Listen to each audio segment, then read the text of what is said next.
അതിർത്തിയിൽ ഭീകരാക്രമണത്തിന് സാധ്യതയെന്ന മുന്നറിയിപ്പിന് പിന്നാലെ അതീവ ജാഗ്രതയിലാണ് കശ്മീരുള്ളത്. ഭീകരരെ പാർപ്പിച്ച ജയിലുകളിൽ കനത്ത സുരക്ഷ ഒരുക്കിയിട്ടുണ്ട്. പൂഞ്ചിൽ സുരക്ഷാ സേന ഭീകരരുടെ ഒളിത്താവളം തകർത്തു. ഏത് നിമിഷവും യുദ്ധമുണ്ടാകുമെന്ന ഭീതിയിൽ കഴിയുകയാണ് അതിർത്തി ഗ്രാമങ്ങളിലെ ജനങ്ങൾ. ബങ്കറുകൾ വൃത്തിയാക്കി അവശ്യ സാധനങ്ങൾ അങ്ങോട്ട് മാറ്റിയിട്ടുണ്ട്. ഉറിയിൽ നിയന്ത്രണ രേഖയ്ക്ക് സമീപം, അതായത് ഇന്ത്യ പാക് അതിർത്തിയിൽ റിപ്പോർട്ടർ വാർത്താ സംഘം ആദിൽ പാലോടും camera person video journalist Manu ബാലകൃഷ്ണനും എത്തുകയുണ്ടായി. അവിടെ നിന്ന് പകർത്തിയ ദൃശ്യങ്ങളിലേക്കും റിപ്പോർട്ടിലേക്കും. പഹൽഗാം ഭീകരാക്രമണത്തിനു ശേഷം ഇന്ത്യ പാക് അതിർത്തിയിൽ യുദ്ധസമാനമായ സാഹചര്യമാണ്. ബങ്കറുകൾ ഒരുക്കാനടക്കം നിർദ്ദേശം നൽകിയിട്ടുണ്ട്. റിപ്പോർട്ടർ TV സംഘം ഉള്ളത് നിയന്ത്രണ രേഖയ്ക്ക് തൊട്ടടുത്താണ്.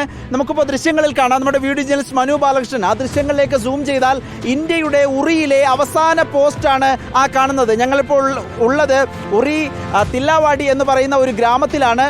അതിന് തൊട്ടു മുകളിലായി പാകിസ്ഥാന്റെ പോസ്റ്റ് കൂടി കാണാം. ഇവിടെ നിന്ന് ഞങ്ങൾ നിൽക്കുന്ന സ്ഥലത്ത് നിന്നും 1/2 കിലോമീറ്റർ മാത്രമാണ് ആ പോസ്റ്റുകളിലേക്ക് ദൂരമുള്ളത്. 1/2 കിലോമീറ്റർ അപ്പുറം കൃത്യമായ ആക്ച്വൽ ലൈൻ ഓഫ് കൺട്രോൾ ആണുള്ളത്. ഇവിടെ ഫെൻസിങ്, നമ്മുടെ താഴ്ഭാഗത്ത് ഫെൻസിങ് ചെയ്തിട്ടുണ്ട്. 3-4 വീടുകൾ ഈ ഉറിയിലെ അവസാന ഭാഗത്ത് നമുക്ക് ദൃശ്യങ്ങളിൽ കാണാനാകും. ഇത് ലാസ്റ്റ് വീടാണ്. അത് കഴിഞ്ഞാൽ അപ്പുറം പാകിസ്ഥാനാണ്. താഴേക്ക് വന്നാൽ അവിടെ ഫെൻസിങ് കാണാം.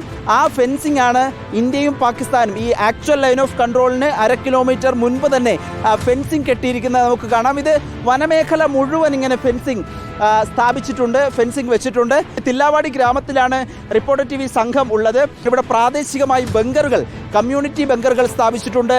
ഒപ്പം പേഴ്സണൽ ബങ്കറുകൾ, വീടിന് താഴെ തന്നെ പേഴ്സണൽ ബങ്കറുകൾ സ്ഥാപിക്കുകയും ചെയ്തിട്ടുണ്ട്. ആ വിധത്തിൽ വലിയ സുരക്ഷയിലും ഭീതിയിലുമാണ്. ഒരു യുദ്ധമുണ്ടായാൽ അതിനെങ്ങനെ നേരിടും എന്നൊരു ആശങ്കയിൽ കൂടിയാണ് അതിർത്തി മേഖലയിലെ ആളുകൾ താമസിക്കുന്നത്. നമുക്ക് ഇവിടെ പ്രത്യേകം അനുമതി തേടിയ ശേഷമാണ് റിപ്പോർട്ടർ TV സംഘം ഈ ഭാഗത്തേക്ക് എത്തിയത്. ഇവിടെ പോലീസിൻ്റെയും സൈന്യത്തിൻ്റെയും അടക്കം നിർദ്ദേശങ്ങൾ അനുസരിച്ചാണ് ഈ വാർത്തകൾ, ദൃശ്യങ്ങൾ നമ്മൾ കാണിക്കുകയും ചെയ്യുന്നത്. ഏതായാലും വലിയ സുരക്ഷയോടെ ഈ ഭാഗം സൈന്യം കാത്തു സൂക്ഷിക്കുന്നു എന്നുള്ളതാണ്. യുദ്ധമുണ്ടാകുമോ ഇല്ലയോ എന്നൊരു ഭീതിജനകമായ സാഹചര്യമാണ് ഇവിടെ നമ്മൾ നേരിട്ട് കാണുന്നത്.